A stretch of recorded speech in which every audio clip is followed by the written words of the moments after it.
ஊராட்சி ஒன்றிய தொடக்கப்பள்ளி கடப்பாக்கம், சித்தாமூர் ஒன்றியம், செங்கல்பட்டு மாவட்டம்.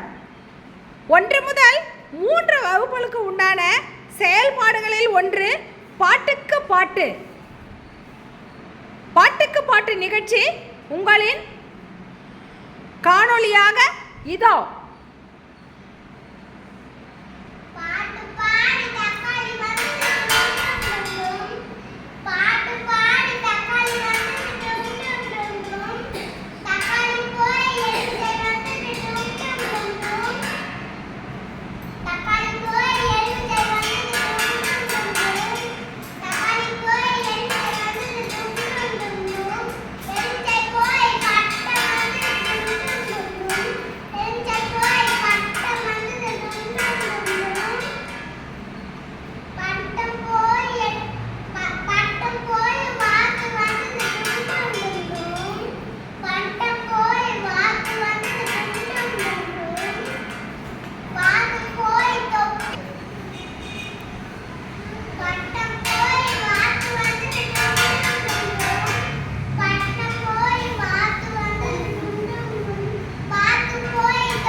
நன்றி, வணக்கம்.